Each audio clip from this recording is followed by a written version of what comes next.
والحافظون لحدود الله الله سبحانه وتعالى تفسير ابن كثير والحافظون لحدود الله এরকম একটা ব্যাখ্যা এসেছে কেউ বলেছে এক নম্বর ব্যাখ্যা হলো আল্লাহ যেটা হুকুম করেছেন সেটা মানা, আল্লাহ যেটা নিষেধ করেছেন সেটা থেকে বিরত থাকা।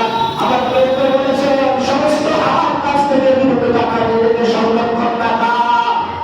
এখন বিষয় হলো বর্তমানে সবচেয়ে ভয়ঙ্কর একটা হারাম হলো রিবা বা সুদ। আছে না নাই? সুদ আমাদের সমাজে আছে না নাই? সমাজের সবচেয়ে ভয়ঙ্কর একটা হারাম সেটা হচ্ছে রিবা সুদ। কিন্তু এটা আমরা জানি কিন্তু মানি না। কথা বলেন ঠিক কিনা? জানি এবং মানি না। এই সুদের ব্যাপারে আল্লাহ খুব ভয়ঙ্কর কথা বলেছেন। এটা ভয়ঙ্কর একটা হারাম। আল্লাহ রাব্বুল আলামিন সূরা বাকারা 19 এবং 19